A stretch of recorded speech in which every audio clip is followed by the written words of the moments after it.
जैसा कि मैंने आप सभी को बताया था कि हर क्लास के शुरू होने से पहले मैं आपको रिवीजन करवाऊंगी। तो चलिए सबसे पहले हम रिवीजन कर लेते हैं कि क्लास नंबर 1 में इम्पॉर्टेंट रूल्स के बारे में जो हम पढ़ रहे हैं नाउन लेक्चर में उसमें हमने क्या क्या सीखा था।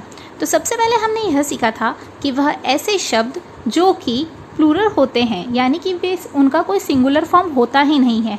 आपके सामने जैसे मैं कहूँ सीजर, टंग, फ्लिकर, ये सारे शब्द जो होते हैं स्टूडेंट्स, ये सभी शब्द जो होते हैं वो प्लूरल होते हैं, इनका कोई सिंगुलर फॉर्म नहीं होता और ये अपने साथ प्लूरल वर्ब लेना ही पसंद करते हैं स्टूडेंट्स। पहला रूल हमने यह जाना था, पहला इंपॉर्टेंट रूल हमने यही समझा था कि कुछ ऐसे शब्द होते हैं जो कि प्लूरल होते हैं और उनके साथ प्लूरल वर्ब का ही इस्तेमाल किया जाता है। यदि आपको इसके बारे में और जानकारी चाहिए तो नीचे दिए हुए डिस्क्रिप्शन बॉक्स में आप देख सकते हैं और उस लिंक को क्लिक करके आप वो वीडियो देख सकते हैं। दूसरा रूल हमने यह पढ़ा था, मैं पहले क्लियर कर लेती हूँ स्क्रीन को। दूसरा रूल हमने यह जाना था कि कुछ ऐसे शब्द होते हैं जो कि दिखते तो प्लूरल हैं लेकिन असल में वे होते सिंगुलर हैं। सिंगुलर होने के कारण उनके साथ सिंगुलर वर्ब का ही इस्तेमाल होता है स्टूडेंट्स, सिंगुलर वर्ब का ही इस्तेमाल होता है। अब ऐसे कौन से वर्ड्स हैं जो कि प्लूरल दिखते हैं पर होते नहीं, जैसे कि मैं आपके सामने कहूँ न्यूज़। न्यूज़ जो है वो एक प्लूरल वर्ड नहीं है, यह अपने आप में एक सिंगुलर शब्द है। एस लगने से कई लोग इस पर कंफ्यूज हो जाते हैं। जैसे कि मैंने आपसे कहा मैथमेटिक्स, फिजिक्स, एथिक्स। यदि और भी एग्जाम्पल आपको जानने हैं और देखने हैं तो आप नीचे दिए गए डिस्क्रिप्शन बॉक्स में जो लिंक है क्लास नंबर 1 का इम्पॉर्टेंट रूल्स का नाउन का, आप उसे क्लिक करके देख सकते हैं। तो चलिए श्री गणेश करते हैं आज के कुछ इम्पॉर्टेंट रूल्स के बारे में। सबसे पहले आपके सामने स्क्रीन पर है कि कुछ ऐसे नाउन होते हैं जो कि सिंगुलर की तरह होते हैं लेकिन असल में प्लूरल होते हैं। मैंने क्या कहा कि वह दिखते सिंगुलर हैं लेकिन असल में वो होते प्लूरल हैं। आप उनको कलेक्टिव नाउन के नाम से भी समझ सकते हैं कि वे ऐसे शब्द जो कि कलेक्टिवली, जो है किसी के एकत्रित होने से, किसी के ग्रुप बनने से या किसी के टीम बनने से कलेक्टिव नाउन्स होते हैं, वो प्लूरल फॉर्म में यूज़ होते हैं, यानी वे जो शब्द होते हैं वो प्लूरल नाउन होती हैं। जैसे एग्जाम्पल आपके सामने है स्क्रीन पर cavalry, infantry, poultry, pleasantry, children, gentry, police and people. So students चलिए अब वक्त आ गया है 2 नए शब्द जोड़ने का अपनी वोकैबुलरी डिक्शनरी में। तो आज के नए शब्द ये हैं, एक है आपके सामने कैलवरी और एक है infantry.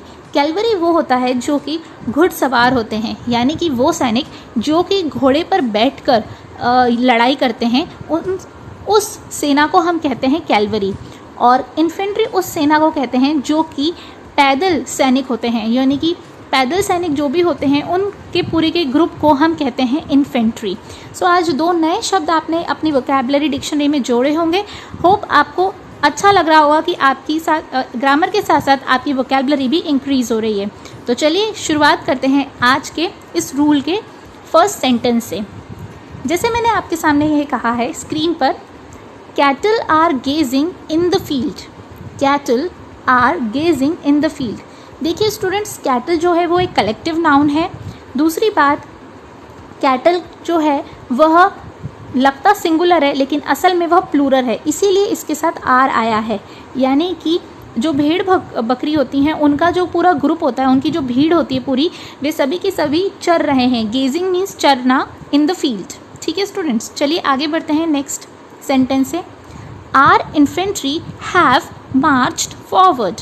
Are infantry have marched. देखिए स्टूडेंट्स ध्यान दीजिएगा, हैव के बाद वर्ब की थर्ड फॉर्म लगेगी। ऐसे कौन कौन से शब्द हैं जिनके बाद वर्ब की थर्ड फॉर्म लगती है?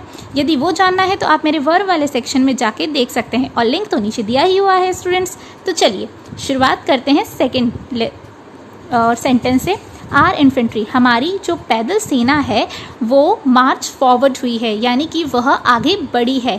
It has been marched forward, यानी वो आगे बढ़ चुकी है। और अगर मैंने ये कहा हैव मार्च मतलब आगे बढ़ी है, अभी हाल फिलहाल में ही बढ़ी है। और अगर इसके आगे मैं हैव बीन लगा देती हूँ स्टूडेंट्स, तो इसका मतलब है कि वह यह काम कर चुकी है, यानी कि परफेक्ट कंटिन्यूस टेंस में चला जाएगा। और अभी यह सेंटेंस जो है वो परफेक्ट टेंस में, लेकिन ये कौन सा टेंस है ये आप मुझे कमेंट करके बताइए स्टूडेंट्स कि ये कौन सा टेंस है, और अगर नहीं पता चले तो बिल्कुल टेंस की क्लासेस देखना बनता ही है।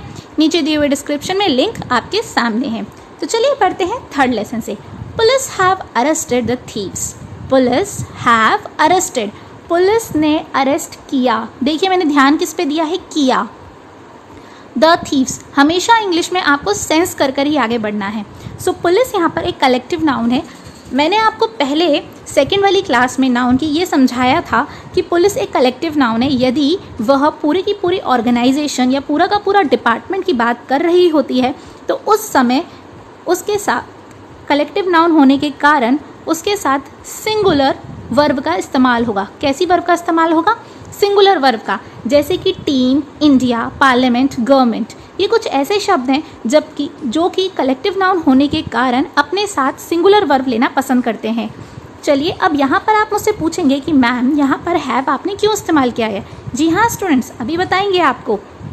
आप यहाँ पर हैव का इस्तेमाल इसलिए किया है क्योंकि, पहले मैं कलर चेंज कर लेती हूँ पेन का, क्योंकि यहाँ पर जो है वह पुलिस हैव, यहाँ पर पुलिस डिपार्टमेंट की बात नहीं हो रही है, यहाँ पे पुलिस ऑफिसर की बात हो रही है।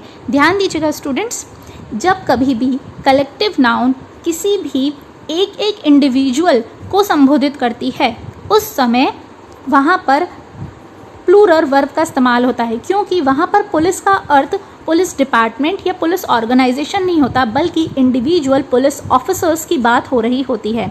यदि आपको और जानकारी चाहिए तो आप नाउन के लेक्चर नंबर 2 को देख सकते हैं, लिंक नीचे दिया हुआ है डिस्क्रिप्शन में।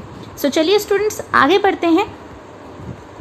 अब नया रूल ये है आज की क्लास में कि कुछ ऐसे नाउन होते हैं जो कि सिंगुलर होते हैं और यूज़ भी सिंगुलर फॉर्म में ही होते हैं, और मोस्ट प्रोबेबली या मोस्टली ये नाउन्स जो होते हैं वो कैसे होते हैं स्टूडेंट्स, अनकाउंटेबल, यानी कि जिन्हें आप गिन नहीं सकते हैं। मैंने आपको बताया था कि नाउन्स जो होते हैं वो 2 प्रकार के होते हैं, काउंटेबल एंड अनकाउंटेबल। यदि आपको जानना है तो आप क्लास नंबर 4 को देख सकते हैं, डिस्क्रिप्शन में सब कुछ दिया हुआ है। बस आपको वीडियो को देखना है और हर रोज़ सीखना है और मेमोराइज करना है, और रिविजन और रिमेंबर दोनों ही आर साथ साथ चलेंगे। बिल्कुल स्टूडेंट्स, दोनों ही आर रिविजन विद रिमेंबर ज़रूर चलेंगे। चलिए तो ऐसे कौन से शब्द हैं आपके सामने स्क्रीन पर है, मैं पढ़ देती हूँ। Scenery, poetry, furniture, advice, information, hair, business, mischief, bread, stationery, crockery, luggage, baggage, postage, knowledge, wastage, jewellery, breakage, equipments, work. अब देखिए बात समझते हैं वर्क की। जी हाँ बिल्कुल दोस्तों, वर्क जो है वो 2 मीनिंग देता है। यदि वर्क का मतलब अगर काम होता है तो यह एक काउंटेबल नाउन होती है। वर्क अगर काम का संबोधन करता है या काम का अर्थ देता है तो वह होती है काउंटेबल नाउन। लेकिन यदि वर्क्स लगा हुआ है तो वर्क्स का अर्थ होता है साहित्यिक लेख। साहित्यिक लेख, मैंने क्या कहा, साहित्यिक लेख। जैसे आप कह सकते हैं आई हैव डन 4 वर्क, तो ये काउंटेबल है, मैंने 4 काम किए। लेकिन अगर मैं ये कहूँ कि मैंने 4 साहित्यिक लेख लिखे, जैसे I have written 4 English literature works, तो यहाँ पर ये गलत हो जाएगा। यहाँ पर ये जो है वर्क्स का जो है वो नाउन वो अनकाउंटेबल नाउन होता है। जैसे मैंने लिखा आई हैव, मैं आपके सामने स्क्रीन पे लिख देती हूँ, I have written English literature works, या I am working on English literature work. तो इसका अर्थ ये है कि मैं काम कर रही हूँ इंग्लिश के लिटरेचर के कुछ वर्क्स पर, और वहाँ पर मैंने क्या लगाया है, वर्क शब्द, जो कि साहित्यिक लेख इसका हिंदी में अर्थ होता है। और यह अनकाउंटेबल नाउन होने के कारण इस यहाँ पर ए और एन का प्रयोग नहीं होगा। जी हाँ बिल्कुल दोस्तों, आज आप तीसरी बात सीखिए कि कभी भी अनकाउंटेबल नाउन के आगे ए और एन का प्रयोग नहीं होगा। इसका मतलब स्क्रीन पर जो भी शब्द आपको देख रहे हैं इस वक्त, वे सभी के सभी अनकाउंटेबल हैं और वो अपने साथ ए और एन का प्रयोग नहीं कर रहे हैं या नहीं करेंगे। उसी प्रकार से एक और शब्द समझते हैं हम, वर्ड। देखिए वर्ड का अर्थ होता है नॉर्मल कोई भी शब्द, लेकिन यदि वर्ड का अर्थ किसी वाद या संदेश या परिचय के हिसाब से हो तो वह अनकाउंटेबल नाउन कहलाया जाएगा। अब आपको मैं एक सेंटेंस से समझाती हूँ। जैसे मैंने कहा can I have a word with you, तो यहाँ पर मैंने अ वर्ड विद यू लगाया, तो यहाँ पर मैं कोई शब्द नहीं दे रही हूँ, यहाँ पर मैं कोई संवाद या कोई वाद या कोई परिचय या संदेश देना चाहती हूँ। Can I have a word with you, तो यहाँ पर अ जो लगा है वो गलत होगा। आपके एग्जाम में बाकायदा फिल इन द ब्लैंक्स में एंड फिलर्स में ये गलती बार बार लिख कर दी जाएगी। हम आर्टिकल के चैप्टर में इसे और अच्छी तरह से समझेंगे। बने रहिए मेरे साथ और जुड़े रहिए मेरे साथ। लास्ट के 2 शब्द हैं फ्यूल और कॉस्ट। तो चलिए अब आपको समझ आ गया होगा कि स्क्रीन पे जो दिए हुए शब्द हैं वे सभी के सभी अनकाउंटेबल होते हैं, वे नाउन सिंगुलर ही होते हैं और उन सिंगुलर होने के कारण उनके सामने सिंगुलर वर्ब का ही इस्तेमाल किया जाएगा स्टूडेंट्स। और आज आपने ये भी बात सीखी कि वर्क और वर्ड के 2 मीनिंग्स होते हैं। ठीक है स्टूडेंट्स, तो चलिए इसी तरह हमारे साथ बने रहिए। आगे आपके सामने कुछ एग्जाम्पल्स लेकर आई हूँ मैं। जैसे मैंने कहा द सीनरी, जो आपने अभी रूल पढ़ा है उससे रिलेटेड हम एग्जाम्पल्स से उसे और अच्छी अंडरस्टैंडिंग बिल्डअप कर रहे हैं स्टूडेंट्स। तो चलिए मैंने कहा आपसे the scenery of Kashmir is very charming, यानी कि कश्मीर का जो दृश्य है, यहाँ पे सीनरी वो सीनरी नहीं है जो आप दीवार पे चिपकाते हैं। The scenery of Kashmir means कि जो दृश्य है कश्मीर का वो बहुत ही चार्मिंग है, मतलब it is very very wonderful and pleasant. So हमेशा इंग्लिश को जो है वो सेंस करके पढ़िएगा, इंग्लिश आसान लगेगी, बहुत ही ज़्यादा हवा नहीं लगेगी आपको। तो यहाँ पर द सीनरी ऑफ कश्मीर मैंने लगाया, सीनरी शब्द लगाया जो कि एक अनकाउंटेबल नाउन है, जो कि एक सिंगुलर नाउन है और अपने साथ सिंगुलर होने के कारण सिंगुलर वर्ब का ही इस्तेमाल किया जा रहा है। आप ये बात भी समझे कि यहाँ पे सब्जेक्ट क्या है, वर्ब क्या है और ऑब्जेक्ट क्या है, क्योंकि साथ के साथ में हमें ग्रामर का जो मैंने पार्ट ऑफ स्पीच आपको मैं सिखा रही हूँ वो भी रिविजन होना बहुत ज़रूरी है। जैसे कि मैंने कहा द सीनरी ऑफ कश्मीर, ये पूरा का पूरा एक सब्जेक्ट है, इज़ यहाँ पे मेन वर्ब है, वेरी यहाँ पे एडजेक्टिव है और चार्मिंग अपने आप में एक ऑब्जेक्ट है। और चार्म जो है वो बेसिकली एक एडजेक्टिव है और आईएनजी बनकर ये क्या बन रहा है, जेरेंट बन रहा है स्टूडेंट्स। ये क्या बन रहा है, जेरेंट। और मैंने आपसे लास्ट लेक्चर में ये कहा था कि यदि कोई भी शब्द जेरेंट या इन्फिनेटिव बनकर इस्तेमाल किया जाता है तो हम उसको सब्जेक्ट और ऑब्जेक्ट के स्थान पर यूज़ कर सकते हैं। यानी कि सीधा कहने का मतलब ये है कि हम वर्ब जो कि जेरेंट या फिर इन्फिनेटिव बनाई गई है उसे हम सब्जेक्ट या ऑब्जेक्ट के स्थान पर एक नाउन की भांति यूज़ कर सकते हैं स्टूडेंट्स। एग्जाम्पल से और क्लियर होता चला जाएगा, लेकिन अभी आप सिर्फ छोटी छोटी बातों को ही समझें। जैसे मैंने कहा बी सेंटेंस आपके सामने है, I have no information about her residence. मेरे पास कोई भी इन्फॉर्मेशन नहीं है उसके रेजिडेंस की, उसके पते की मेरे पास कोई इन्फॉर्मेशन नहीं है। तो जैसा मैंने आपको बताया कि इन्फॉर्मेशन एक अनकाउंटेबल नाउन होता है, तो इसके आगे ना तो ए लगा ना एन लगा, और ऐसा लगने के साथ साथ भी यहाँ पर जो है वो हैव लगी है वर्ब। अब आप मुझे कहेंगे कि मैम इन्फॉर्मेशन जो है वो होने के कारण भी आपने कहा था इन्फॉर्मेशन शब्द आता है तो उसके साथ जो है वो सिंगुलर वर्ब का इस्तेमाल हुआ है। अरे आप ये तो देखिए कि सेंटेंस में सब्जेक्ट क्या है, सेंटेंस में सब्जेक्ट आई है या इन्फॉर्मेशन है। ऊपर वाले सेंटेंस में द सीनरी ऑफ कश्मीर में सब्जेक्ट जो है वो द सीनरी ऑफ कश्मीर था, लेकिन इस सेंटेंस में सेकेंड वाले सेंटेंस में आई जो है वो सब्जेक्ट है। तो आई एक प्लूरल जो है प्रोनाउन है, आई जो है वो एक प्लूरल प्रोनाउन है। तो प्लूरल प्रोनाउन के साथ क्या आएगा स्टूडेंट्स, प्लूरल प्रोनाउन के साथ प्लूरल वर्ब आएगी। सिंपल सा है कि प्लूरल शब्द के साथ प्लूरल वर्ब आती है, सिंगुलर शब्द के साथ सिंगुलर वर्ब आती है। चलिए थर्ड पढ़ते हैं हम, हिज हेयर इज़ ब्लैक। देखिए स्टूडेंट्स याद कीजिए कि हेयर जो है वो अनकाउंटेबल नाउन है या काउंटेबल नाउन है। मैंने आपको बताया है, यदि आप नहीं इसका जवाब दे पा रहे हैं कमेंट करके मुझे, तो आपको ज़रूरत है क्लास नंबर 4 देखने की नाउन की। तो चलिए अब समझते हैं डी वाले सेंटेंस को, हिज हेयर इज़ ब्लैक, उसके बाल ब्लैक हैं।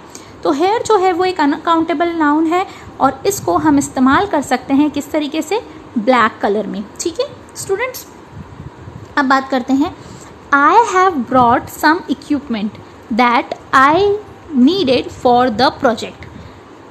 I have brought some equipment, मैंने खरीदे हैं कुछ इक्विपमेंट, जो कि यहाँ पे जो कि जो है यानी कि जो दैट है वो एक कंजक्शन का काम कर रहा है। पार्ट ऑफ स्पीच में आगे लेसन्स में आएगा कंजक्शन क्या होते हैं। दो सेंटेंस को जोड़ने वाले जो शब्द होते हैं वे कंजक्शन कहलाते हैं।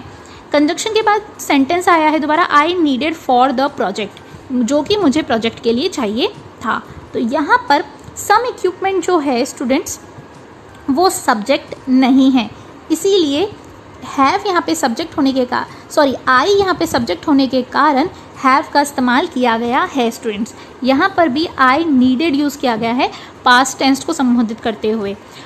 आप बिल्कुल भी इस तरह से टेंशन में मत आइए कि आप जो है वो पार्ट ऑफ स्पीच को नहीं कर पा रहे हैं, लेकिन आपको धीरे धीरे ये चीज़ सीखनी होगी कि कोई भी सेंटेंस जब आप देखें तो आप उसको पार्ट ऑफ स्पीच में डिवीजन कर पाएँ, साथ ही साथ में सब्जेक्ट वर्ब एंड ऑब्जेक्ट को समझ पाएँ, उसमें क्या पार्ट ऑफ स्पीच दे रखा है उसे समझ पाएँ, और उसके साथ किस तरह की वर्ब लगी है सब्जेक्ट के अकॉर्डिंग उसे भी आप धीरे धीरे सीखना और समझना शुरू कर दीजिए। आपके सामने कोई बहुत सिंपल सा है, अगर आपको सीखना है ये तो आपके सामने जो भी सेंटेंस है उसको पार्ट ऑफ स्पीच में तोड़ना सीख लीजिए। धीरे धीरे आपको इंग्लिश बहुत ही मज़ेदार लगने लग जाएगी और पढ़ना मज़ेदार हो जाएगा।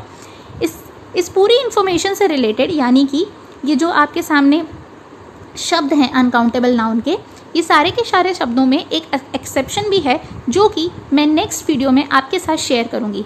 तब तक के लिए शब्बा खैर, enjoy yourself, thank you so much for watching my channel, bye bye, have a great day, enjoy your life, bye bye.